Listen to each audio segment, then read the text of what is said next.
Hi guys, this is Daniel Alexander Cannon here on The Supernatural Show, the show that is not for entertainment purposes. Today will probably be a good example again of that. And what we're going to be talking about is, let's see if I can give you a little quick example. We're going to be talking about, you see the map and you think you already know what we're going to be talking about based on your previous knowledge and understandings of various things related to this information of this map. I would encourage you not to have that knee-jerk thought, because you don't know where we're going, because this is the Supernatural Show. With that being said, though, we've got a few people here with us today. We've got Miss Kim in the house. She's over here doing co-director stuff. And we've got Roxy here with us as well. Hello. Roxy with the Roxy Files on YouTube, roxyfiles.com. And the Roxy Files are part of the Supernatural Show network. And what's happening, Miss Roxy? Tired, man. I'm tired. What in the world? I'm just exhausted.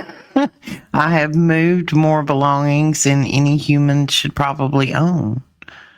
I moved 5 people in 3 days. Yep. Yeah, I happened to get to witness a little bit of it. Yep. Roxy's been moving to the, we'll just make a joke out of it and say to the governor's mansion. We call it She Manor. She Manor. Got a new name. She now. Manor. Okay. Yeah, She Manor. Okay. Well, that is cool. Shannon is tied up with some work she's having to take care of, to generate some dollar bills in this world. And so she's not available with us today, but she'll be back, I'm sure, on Friday for sure, probably. And then also probably on the Roxy Files show tomorrow night, and then probably on the Children of the Most High on Thursday night as well. The schedule and details are on the website. So, as you can see on the screen, it says, tell my story at TheSupernatural.Show. That is for you to be able to write in and tell us your supernatural stories or happenings that have happened in your life that no one would ever believe. But we'll believe you. We just want you to tell the truth and don't worry about how supernatural it is or seems to anyone else. So let's go ahead. Let's jump right into what we want to talk about today. Now, this is theoretical, you might say, supernatural, definitely. And we're just going to go through some thoughts about some things, and just, we're thinking out loud. We're sitting around the coffee table with y'all guys and sharing, what do you think this is interesting? What do you think about this? Well, I wonder if that could be real. I wonder, that would have to be supernatural. Yeah, that kind of a conversation, but that's what we're going to do. Now, if you're not familiar with what you're looking at, this is called the 1595, I think it was, Mercator North Pole map. And, we all grew up going to elementary school, kindergarten, first grade, and what was always on the teacher's desk was this globe staring us all in the face. And, the teacher would turn it and point out on there, here's Africa around here on the ball, and here's all this. But yet, this is not a ball versus flat earth discussion today. What this is a discussion more pointed on the reality of what the North Pole is, okay? The reality of the North Pole. And, whoops, accidentally hit the wrong button. Let's go back. Trying to wipe us out there? I think so. Hit one wrong button.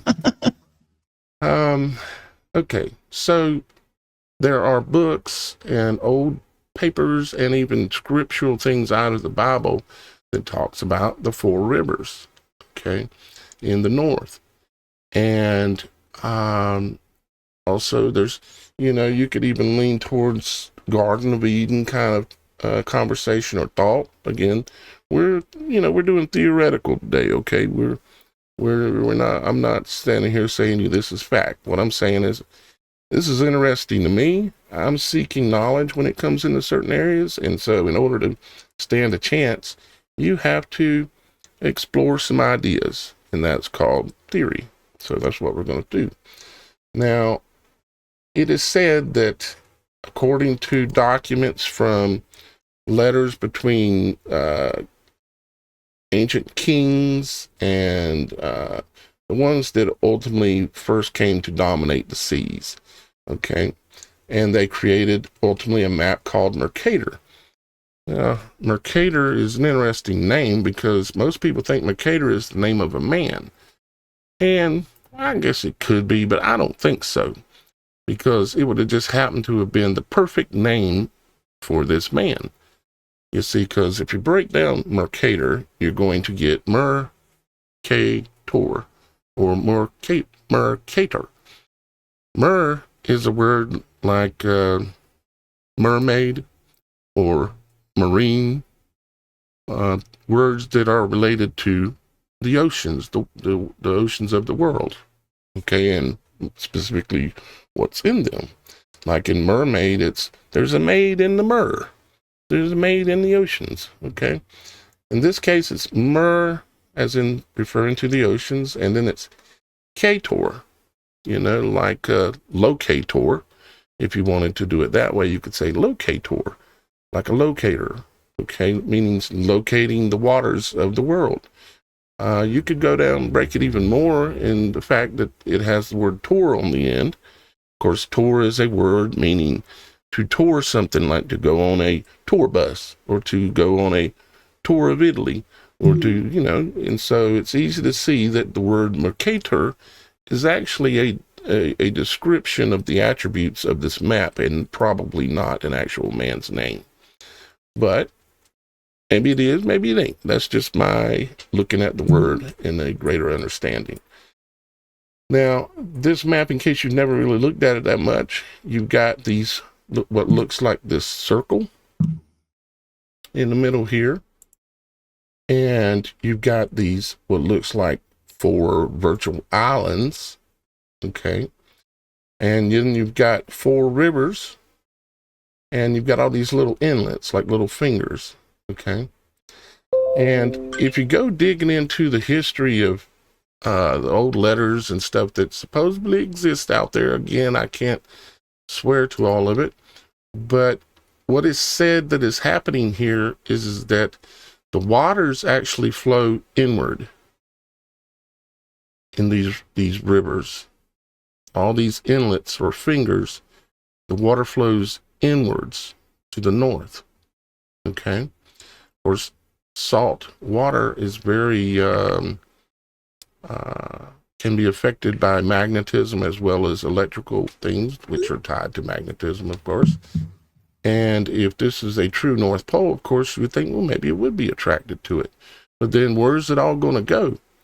Well, as the writings go, it says that the water comes here and then it spins in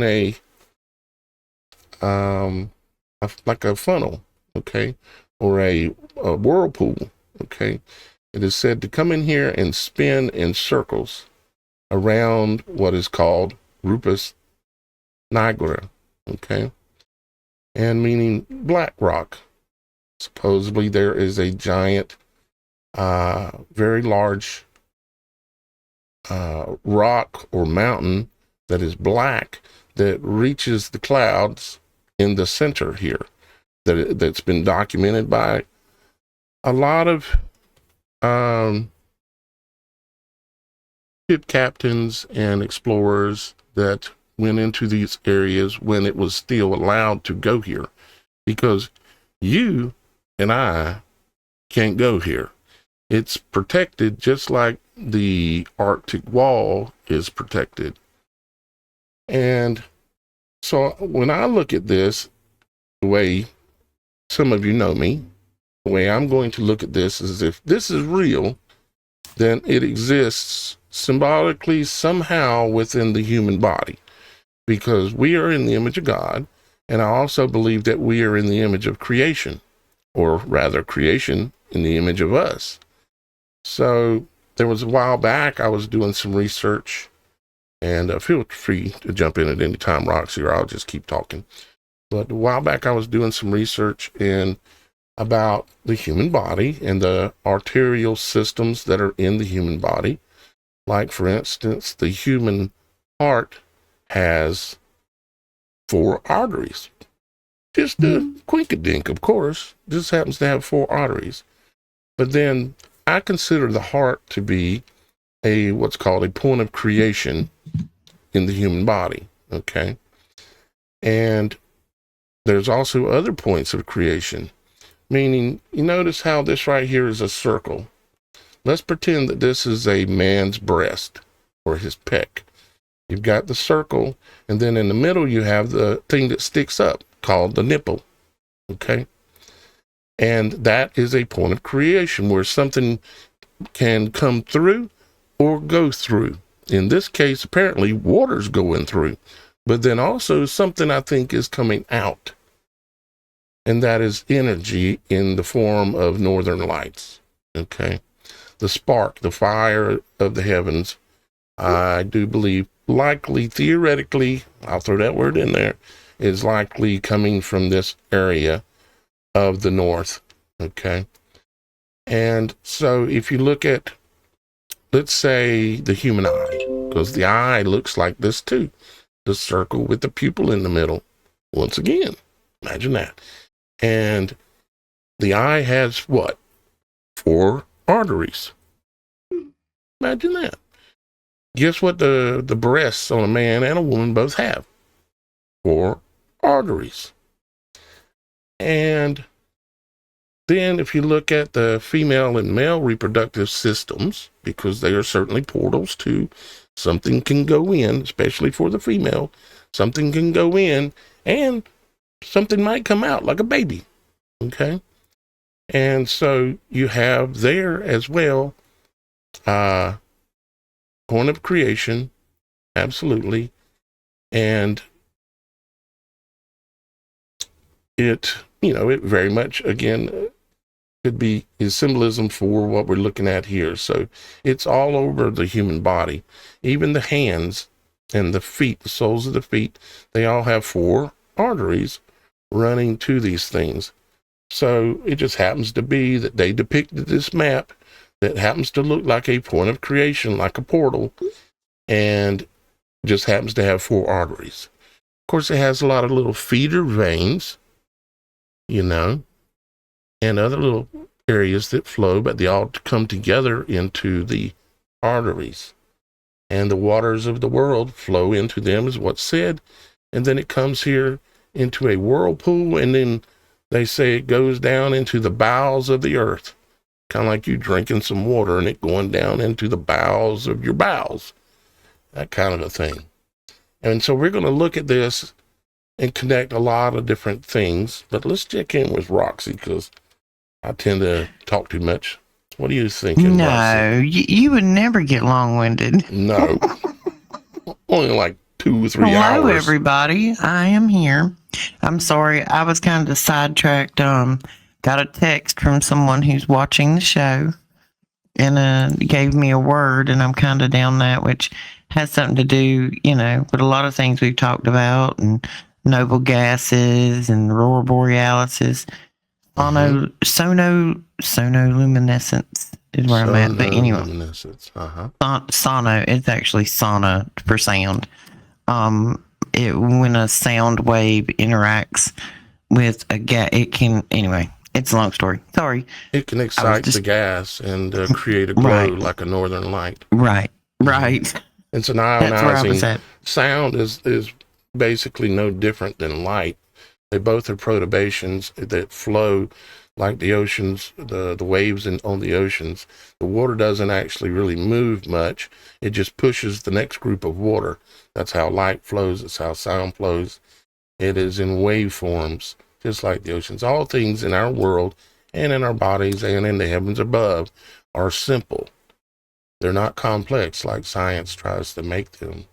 They're all very simple. You just have to slow your mind and notice the simple Well, when nature. a sound wave of a sufficient intensity, in a gaseous cavity within a liquid, when it collapses quickly, it will emit a burst of light.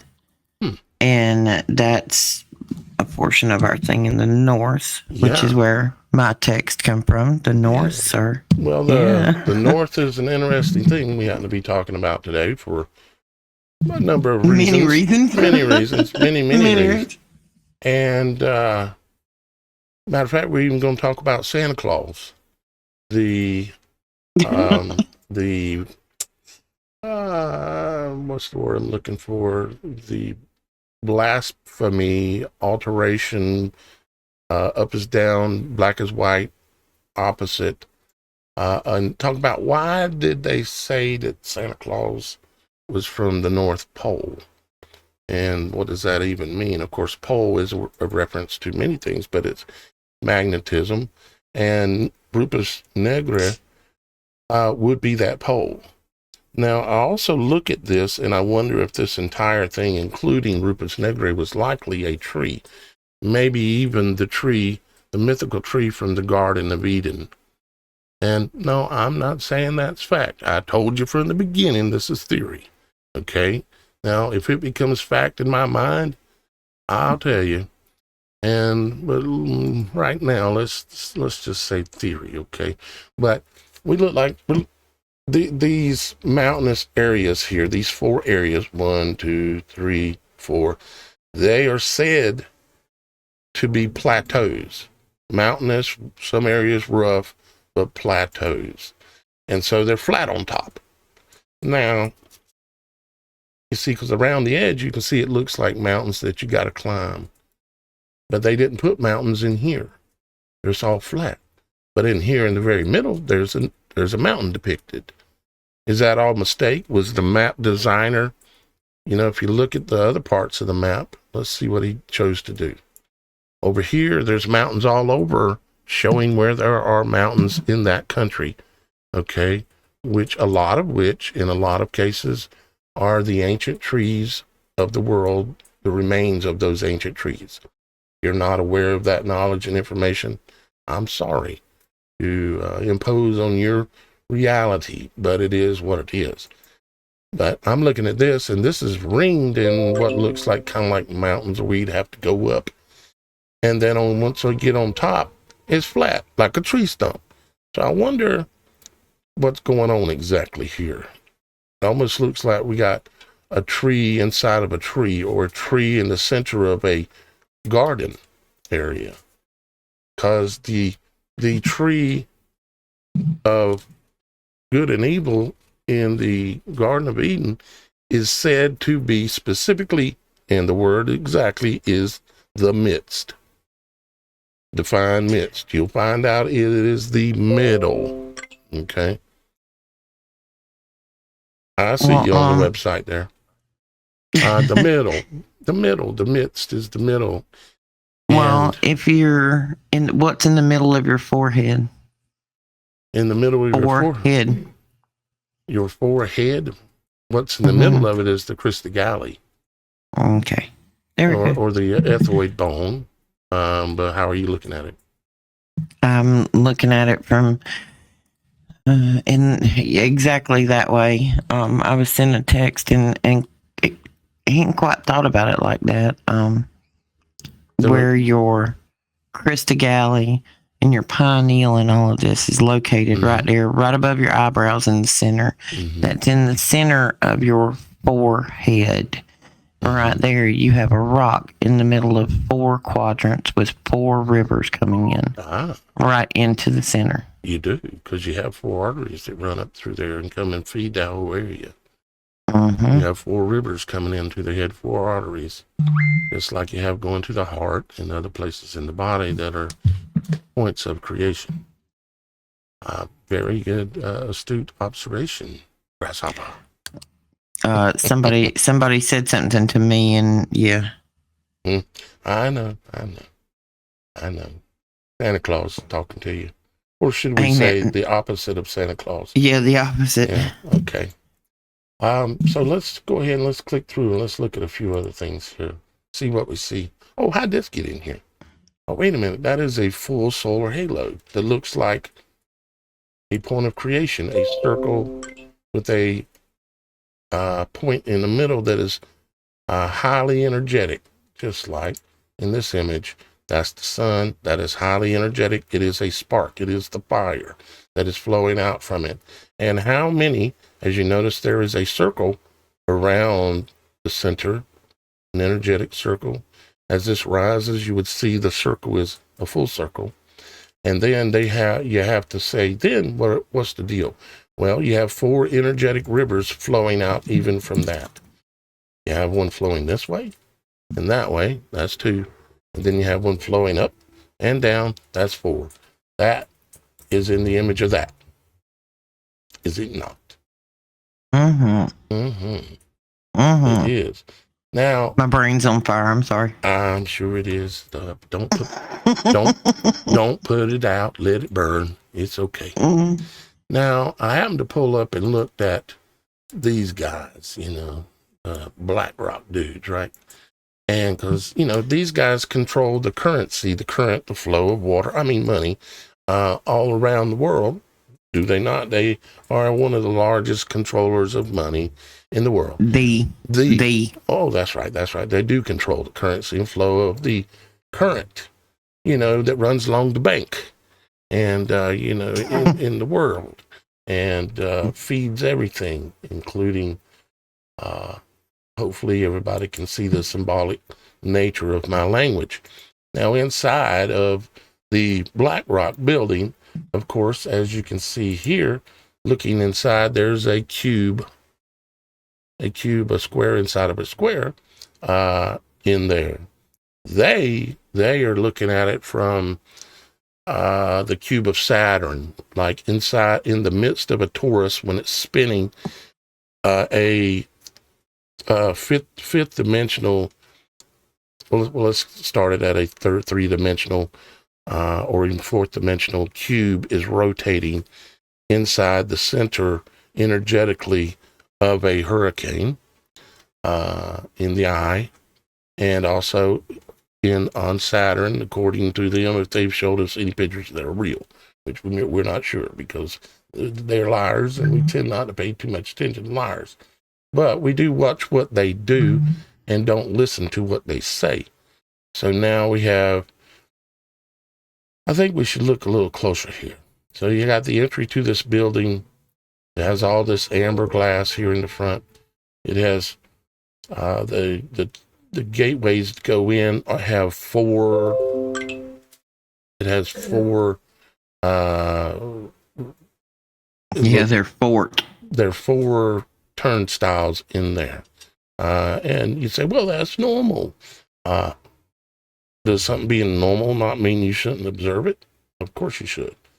But there's 2 of them. There's one on this side that say 4 turnstiles spinning like a torus, spinning in a circle, like the current flow of water. And then you go inside and you see this kind of deal as well. And I don't know for sure if this is the same building. But then you have BlackRock back here, which is obsidian. Obsidian is an interesting kind of rock, isn't it? Rock, see. It is. It is silica. Oh. Like good old silica. Well, what is silica? Rock, see? We're just having a little fun, guys, but we're serious about what we're talking about. Sand and heat.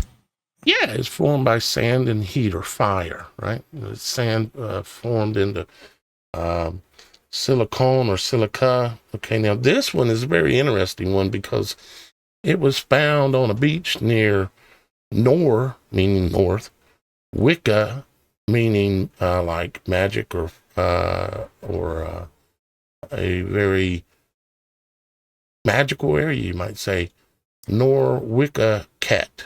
Okay. And I'm not sure on the cat part of the syllable there, but river, the Norwickacat River in Alaska, in 1868. And this was found there. And of course, it makes one wonder, because that's right over here. Okay. Off of the map, just over here would be Canada and Alaska, just off the map here. And I find that very interesting, that rock that it just flowed to me today, that was the rock I'm supposed to show a picture of. And it happens to be silica. Okay. And silica is used to make silicone, and silicone is what is used to make computer chips and wafers. The things that you're using right now, you're holding them in your hand or you're watching it on the wall, it's full of silica, it's full of sand, like the beast out of the sea, out of Revelations, the beast that came out of the sea. What was it that came out of the sea? Well, what is the sea made of? It's made of current flow energy, of course, water, current flow energy, and it is made of sand. It is silica. And I find that quite interesting, because, they say that the rock up there to the north is black. They say that that to me says it is likely a type of tree that produces, all trees are very high in silica. Okay. First off, they're all very high in silica, just like volcanoes, coincidentally. And then, of course, this silica supposedly came out of a volcano, which, if you're not aware of, volcanoes are the remnants of ancient trees that have stored all of their energy down in the earth from the sun, from the fire, stored it down in the earth, and over time it transmutes it out chemicals, and it changes, and then it heats up, and it gets mad, and a lot of gases are bubbling up, because that energy's down there. It ain't going away, if you know what fatwood is. And then one day, it gets a bubble, comes up, boom, volcano erupted. And then they make it all complicated because it's called volcanism and all of this, and you don't know nothing about volcanoes. And I just explained to you in 30 seconds what a volcano is. Now, let's continue. All right. There was something I wanted to run a search for. What was it? They'll come back to me. This is just some information on obsidian, describing what obsidian is made out of, in case you don't want to take my word for anything you're hearing here today. Okay, you want to do your own praying. You want to do your own meditating. You want to do your own research, but yet still question every place you go to find an answer. You could be finding bait left or a honey hole left for you. Just like the whole Epstein thing right now going on. That's a giant honey hole. That's why we ain't talking about it, because I don't dance with the problem, reaction, solution scenario, because they're fixing to give you a solution for that, and you ain't gonna like it, really. They're going to say, well, the way to solve this kind of stuff is have AI run everything, including the government. All right. Let's see here. Okay, we talked about the 4 heart valves, the fact that there are 4 rivers running into the heart. And if something in nature, all things in nature function off the same way that our bodies function, then the heavens above function in the same similar method. Now, with the heart is very unique because it has a continuous fire. It has a continuous spark. Spark, spark, spark, spark. It has a continuous spark.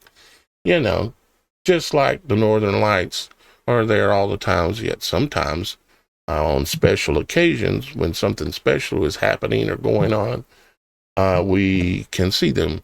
Like, y'all guys may remember, it hasn't been that long now, just a couple of years back, where the whole world got to see Northern Lights. So the lights from the north, from the center of the fire, the center of the garden, they flashed out and everybody got to see them. Highly likely symbolic and a sign that we were supposed to observe to know that there was great changes happening and things coming, you might say. Now, you guys, some of you have seen my documentary on angels. I have been blessed in my life to see literal angels, even up close, as close to maybe 25 feet. It's very simple. The way I see them, the way they've come to me, and I'm not saying this is the only way they exist, but they are bright balls of light about the size of a Volkswagen, and they are spinning like a torus. You can see the energy spinning around them. It's like a bubble hurricane, okay? And the energy is spinning, and the entity that is the angel exists inside of that, not on the outside. Just like we don't exist outside the ball, we exist in the ball, okay? And so your heart has got the spark, spark, spark, because it is a point of creation, okay? And it is very similar to when a child is born, or rather when a child is conceived, when a male couples together with a female, just like when a lower level low in the tropics is spinning up, you will have an upper level low that will come, and she or it will mount on top of the lower level low. It will gain strength and start sparking. Lightning will start flying around the center of the eye continuously while the hurricane is gaining strength and gaining power. And very similar to everything we're talking about here. And the human egg, of course, it lets off a spark. Now, this is in black and white, the imagery that you're looking at there, but it actually produces lots of different colors. Likely every color there is, or every color in the rainbow. But it's harder to find the color version of the spark. You can see some little examples kind of here. Well, through a little research, I found out that possibly the different color of the spark at conception is directly related to the blood type, like the blood combination. The DNA, basically. Yeah. Yeah, it would make sense. That would definitely make sense. That would be because there are some blood types up under lights when you run sound frequency through them. Particular blood types, and whether they're rhesus negative or positive, they have different light. They react differently with sound waves. Yep. All right, let's see what we got here next. Okay, I talked about the angel spark. When an angel, right before an angel shows up, meaning shows his light, okay, which I've seen in excess, up close enough that they look like the size of a Volkswagen. I've seen them probably right out about 100 times, okay. Something like that. Before they appear, and I demonstrate this and prove this in my documentary, that shows all these occasions of angels being actually filmed, which is not always the easiest thing to do, but it has been done. But when they show up, sometimes we get lucky and they'll show up one after the other. And when they do that is when some people have caught them. And what happens is there's a little spark right before the angel shows up. Like if you go out to the beach or on a mountaintop, which is where I would recommend, me being Daniel, I'd recommend going to the water's edge or on a mountaintop. And don't look at any one point in the sky. What you're doing is you're looking at the entire sky using your peripheral vision and everything, and you're not focusing on any one spot. But if they're around, you'll start seeing little sparks. Okay. And you have to be patient. And sometimes they just don't even show up, you know. But if you're out there looking for them, and maybe you say a little prayer and say, can you please reveal yourself? And I give you permission to come close to me. And you never know what might happen. Speaking about that, probably a good time to remind y'all guys about this.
And if you'd like to join us whenever we finally get to go, because we get to go once we have a large enough crowd so that the cruise industry will give us a cabin for free because, well, I can't afford to go on a cruise. I'm too busy working and getting these things taken care of. I don't work a job where I make regular money.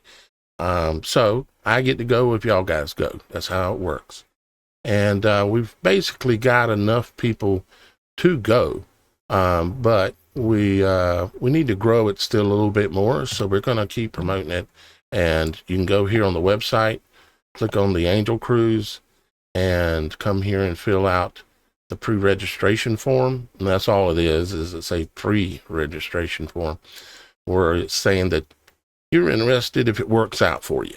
You're interested maybe going if all things go great and it works out. And it allows you to choose a lot of different options. Again, all just means it's just giving me information. The cruise industry isn't getting this information because it's just us right now. But it also, one of the things that we're looking at is allowing people to have like 3 months or maybe even 6 months or 9 months to pay for the cruise in installments, because not everybody here has the ability to pay for a $500 cruise or $1,000 cruise all at once. They might need to pay, a couple $100, I'd say $100 a month for 6 months. And I'm going to put all that data together and figure out how it's going to work the best for us. And ultimately, we'll go on an Angel Cruise. Now, we've been talking about the sparks and all that, and we have something that floats around in the heavens up there called the Northern Lights, or the Aurora Borealis, which is a very interesting set of syllables as well. And it all matches right up again with that light is coming from somewhere. And I know what NASA told you. Okay. You funny. Well, I do know. They told me the same thing. They told me, they told me all that fantasy stuff, you know. Yeah, you know, they even said they walked on the moon. Can you believe that? People will believe anything. Walked on the moon. Yeah. The moon ain't even a thing. You can't go walk on something that ain't even a thing. That's like saying you went and walked on the sun. Yeah, might as well believe that one. If you're going to believe they walked on the moon, they walked on the sun too. You see? But you can't go land on the sun, just like you can't go land on the moon. Hate to break the news to, well, somebody. But it is what it is. All right. So now, interestingly enough as well, Roxy, yes, sir. we have something called the North Star, which they gave it the name of Polaris. You know, kind of like Taurus, Polaris, or Polaris. Okay, way that most people normally pronounce it. And Polaris is a point of light that exists straight above Rupus Negri. Okay, straight above the north, and all the stars in the heavens spin in a circle, just like the stump that's below the circle. Everything, and it looks like even kind of like an eye. It's spinning like a Taurus or a Polaris or a, yeah. And I find that very telling as well as related to the whole story of the North here, okay, and what the North really is. And, you know, we're still in the realm of theory, but it will make you wonder truly, really, what the North is now, but not only that, what the North was. Because the Bible says the North Pole is guarded by angels with flaming swords, like light flying through the air, you know, kind of like a Northern Lights. Isn't that interesting? But that's just coincidence, I suppose. What were you going to say, Roxy? No, I was just going to say it's very, very interesting. Yeah, you're in the chat talking with people, ain't you? I am. I got a cell phone going. I got the chat going. I'm trying to say hey to my people. We've been talking, and our people's there. No, you got that right. I can't talk. I can't do both talks. So I know. I'm talking with the audience. You keep on keeping on, sir. Okay. So we got Polaris sitting up there in the middle of a mega spin, sitting up there in the image of a, like looks kind of like a rings in a tree stump, don't it? Funny how everything keeps coming back to that same imagery, you know, like this tree thing. It's just so amazing to be able to Nothing new under the sun. Nope, nothing new under the sun. Oh, wait a minute. Now this is my subject right here, sir. We were going to talk about the fantasy of landing on the moon. So now let's talk about the fantasy of a fat man living at the North Pole. You know, wearing he's dressed in blood, but he's got white fringes and a white beard, so he's righteous. So, you know, and he happens to be sitting in front of a fireplace next to a tree. Why does this stuff keep coming back? Can you enlighten me a little bit, Rox? Maybe something of what you think. Well, I can tell you a story about pagan religion way back in the day. What did they worship? Wait. Well, They worship the creation and not the creator. well, the whole story of the man in the little red suit with them starts way back at a little time with some rabbits and some eggs. Because if you rabbits and eggs have nothing to do with our reason for celebrating Easter, but rabbits and eggs mark fertility. Mm-hmm. Well, exactly 9 months from Easter, you have Christmas. Mm-hmm. Well, in Norse mythology and their pagan worship, the whole community, shall we say, got together and partook in fertility activities as a group in Easter. Yeah, the whole crowd, the whole village, everybody. That sounds like Sodom and Gomorrah. Everybody fall in a pile and go. "Ah." Yep. Wiggling and stuff and coloring. Yep. We call it coloring. Yeah. Wrestling. One of the viewers said, doesn't that? They called it wrestling. Wrestling, yeah. Anyway, they was wrestling, when they was It's like the bunnies. WWE. And they have those big matches where they all get in there and they're all sweaty and greasy and they all wrestle. It is an absolute mockery. Mm-hmm. But exactly 9 months later, you have Christmas. Mm-hmm. Well, imagine that. 9 months later, after they played with some eggs, then something is supposed to be born, or they didn't call it that back then. Well, there's some things that happen in the week preceding this, because that first baby born is sacrificed. But previous to that, the shaman or religious leader, whatever. Now, remember that Vikings lived way far north in the cold. They lived in yurts, and we're talking wintertime, so it's really cold. Well, the shaman would go around and cultivate a particular mushroom that looks like the ones on Super Mario World. And they would dry. Magic mushroom. Oh. Magic mushrooms. There's probably one in this picture here somewhere if we look close enough. We got candy canes striped like a Taurus spinning around the circle. Move over there to your Christmas tree. All those little ornaments you see represent how they dried those little psychedelic mushrooms. The shaman would hang them on cedar trees to dry. Oh. The night before the ceremony was supposed to happen, it was so cold and everybody's yurts like locked up, but you got a hole in the top because there's a fire and the smoke's got to go out. So the shaman would take this little bag of magic mushrooms that had been dried on a cedar tree and drop them down the top of the yurt. And everybody knew when they got up the next morning, they ate them or drunk them or however they partook of them. They all got high as Sodom and Gomorrah. That first baby born, they done it.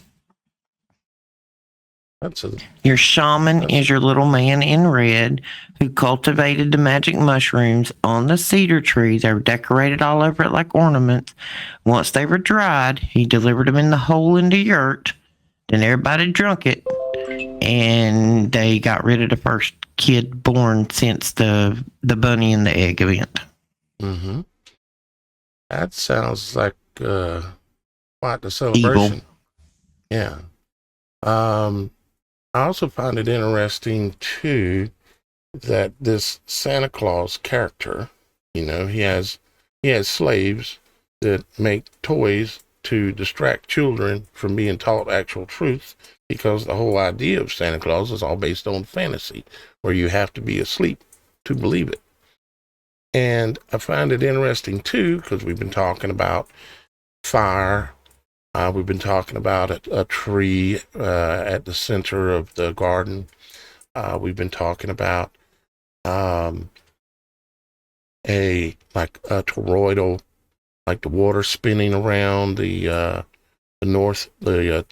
Rupa Negra, spinning around it where the four rivers come in, and the water spin around it, creating almost like a torus, like this candy cane over here spin. And of course, this fat guy here, he magically comes down the flume, in the fireplace, comes down it and through the fire, and I'm sure that is not coincidence either. And but the main reason I brought up Santa here is because it made me wonder why they chose that Santa came from the North Pole, when the North Pole is very possibly something way outside of our ability to even realize exactly, because the only thing we've ever been told about the North Pole was Santa Claus was there, and that it's right here on the globe with this circle that's always on a globe. It's always covered. You can't see the North Pole on the globe because there's that little plastic ring or circle that covers it. That's the only place on the globe that you're not allowed to see, except for on the bottom. You're not allowed to see the Arctic either because it's covered. Now, is that just coinkydink? There are no coinkydinks. Yeah, I don't think that's a coinkydink at all.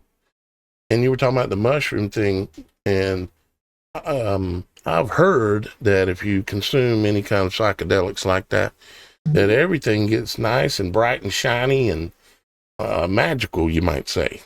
And almost like the Aurora Borealis. Yeah, almost like the Aurora Borealis, or all these little bulbs like apples and other Taurus imagery that's hanging on the tree. And then, of course, you got the garland, which is always wrapped around the tree, going higher and higher and higher, just like a spinning Taurus, just like this candy cane the way it's wrapped around, going higher and higher and higher. We've got all this symbolism around us, actually kind of telling the truth a little bit about something, but it's been shown to us flipped backwards, upside down, and then reverse, and plagiarized and made to be the opposite of what it truly is and what it's supposed to represent. Well, to my understanding, there was a real Kris Kringle. I've not looked into that a great deal, but there's probably one of them right now. Look him up. Google Kris Kringle. Where does he live? Well, in history, and it had to do with gifting, but as with anything else, the wrong people get a hold of it and they twist it and commercialize it and turn it into a reason to program you to a commercial on television to go spend your hard-earned money on unnecessary junk that nobody needs, that has absolutely no quality. Sorry. Yeah, you're right. Imagine today if a man dressed in a costume, we'll say, showed up at your house and all the doors are locked, and he sneaked in somehow or another, got in, and he had gifts for your children, and he wanted to give them gifts and while they were asleep. And that's quite the disturbing kind of happening, but somehow it was normalized through the Santa Claus thing. But these days, if that was going on, it would be pedo territory, And yeah, also, you notice too that Santa Claus, he always wore a pointed hat on his head. Of course, here it's flopped over, but a pointed hat on its head, and at the top and the tip of that pointed hat was a little white fluff ball, which you could call Polaris. It's the symbolism of the toroidal nature of the North Pole, with the little bright thing up at the very, very top being Polaris. And then, the whole fire thing, the red suit, there's all kinds of symbolism built in, but, they made it into some kind of fantasy instead of trying to actually figure out and tell the truth about anything. Because, well, we know why, because they're liars. They're the whole commercialized shopping side of this holiday just irritates me, because even when you have children or you're a child, you're told, the value is in the giving. When is the last time you've seen an 8-year-old sit up under that tree on Christmas morning trying to give his stuff away? You haven't. So, these I got ain't. I've seen them sit up under it, open it up, you know, because they're opening little cubes. They're opening their cubes up and they pull their stuff out of the cube and it's like they throw it down, grab another It's like, box. ooh, next. Ooh, next. What does that teach? It teaches obsessive consumerism and disposability of goods. And appreciation for nothing. And appreciation and respect for nothing except give me another dollar. Give me another dollar. Yep. And this is one of my things. I think that we have to start teaching our children the value of your time. If something costs you, that's the only thing that really has value, you know, that we can well, offer in if this something world. at a store costs you $50, how long did you have to work? How many hours of your day did you have to spend to get something that's going to end up in the trash? Because the products today are not made with quality. Yep. They're made to be disposable, so you'll go back and buy another one. Most young people nowadays just don't appreciate well-made stuff, like antiques that were really made well, as you happen to kind of know a little bit about. They don't appreciate it. They would rather have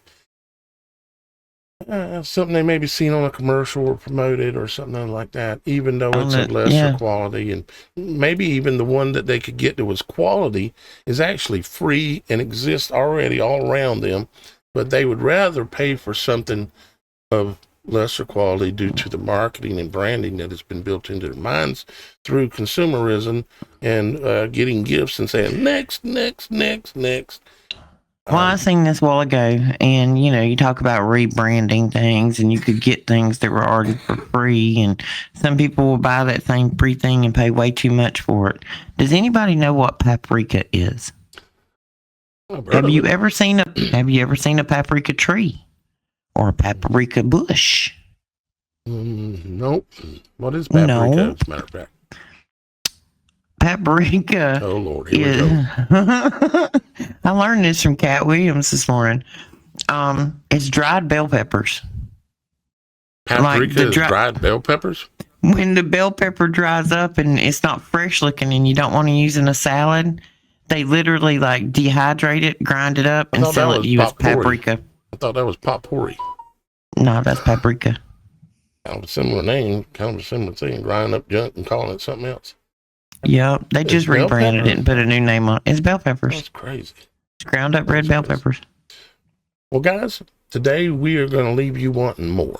And we're going to give you more all the time. We're going to be broadcasting 5 days, even 7 days, and even multiple broadcasters on the Supernatural Show network on a regular basis.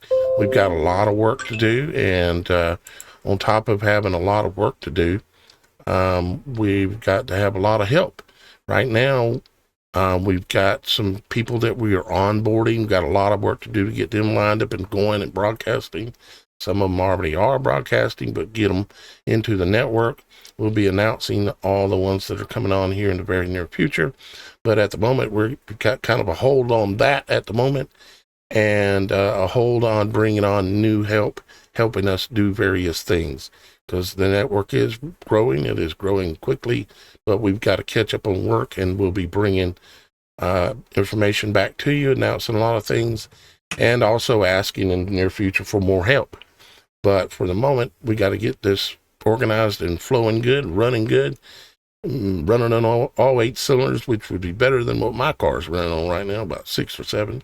But we've got to get it running good, and then we'll upgrade again from there and continue to expand and grow the Supernatural Show network with a lot of awesome people, really awesome people. And but really the most awesome people, because none of what we could do would even work or be functional if y'all guys weren't there. Y'all guys are the foundation of the Supernatural Show network in many, many ways. Y'all guys are the foundation. I hope you understand that. And we'll be talking more about that, as a matter of fact, coming in the very, very near future, maybe even by the end of the week. We'll be talking more about that. But I want to thank... Go ahead. Go ahead, I'm sorry. I was going to go over this week's schedule. Okay, I will be on tomorrow night at 7:30 with Shannon. I'm hoping Eastern time. Yeah, Eastern. Shannon's out there on the road somewhere trying to get back home from work. Then you on Wednesday for Logic Before Authority in the afternoon. Yep. Shannon on Thursday night with me co-hosting on her channel at 9:30 Eastern, 6:30 Pacific Standard. And I think Friday, the gang's all together for the Supernatural show. Yep. We'll be back all together on Friday. Normally, we're going to be running Mondays and Fridays where everybody comes together, even though some of the new, for lack of better words, because we've got to come up with the words, but for now, we call them broadcasters, that are already out there. They're YouTubers, whatever you want to call them, that are coming and joining us on the network. We're proud to have them, and we've just got a lot of work to do. But we're building an army, folks. Yeah, an army of truth. And I got a special shout out. All is an illusion. Just saying, hey, wanted to let you know. I knew you were out there. All is an illusion. All a illusion. I'm sorry, all a illusion. All a illusion. But anyway, it was a requested shout out. Anyway, did you hit your head? But no, I dropped my phone. Oh, I thought it was your head. I thought I heard something sound like a 50-gallon drum. Boom. Keep on, funny man. My head is about to drop. I'm exhausted. I'm telling you. I had to go back up the stairs while I go to the kitchen because I'd started dinner, and I'm like, why did I move into a house with stairs? This is insane. I wanted you to be careful. Everybody, Aunt Kim has already took a tumble down my stairs. Yep, she did. Now her butt's sore and her back sore, and her ribs a little bit. She'd be all right. She didn't. She fell and started laughing. I don't have homeowners. Just saying, I ain't got no homeowners. Dang it! Missed the opportunity. I'll trade you a chair. And but not that chair. I seen your message from the website, the ARC and the number 6, and yep, I know what you're referring to. We're going to be talking about all kinds of things, even more like that, and continue on this path of understanding in multiple different directions that ultimately all lead to the one place that we all want to find, which is the truth. And along the way, glorify our Father in heaven, because he ultimately is the source of all truth. And he wants us all to find it. But without the darkness of this world, you couldn't see the light. So when you're wondering why bad things happen and this things goes on, we couldn't see the light if we didn't have darkness. This is a duality world that we live in. Thank you, Roxy, for being here. Thank you, Miss Kim. Thank you, Super Dave and Super Mike. Imagine you out there. I just don't have a chat window open where I can see it. And thank all of you for being here.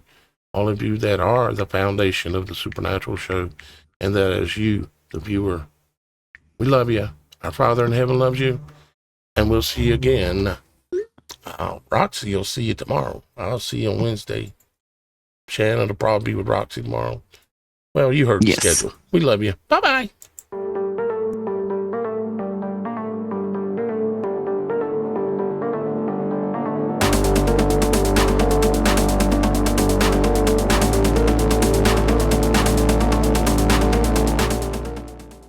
Mm-hmm.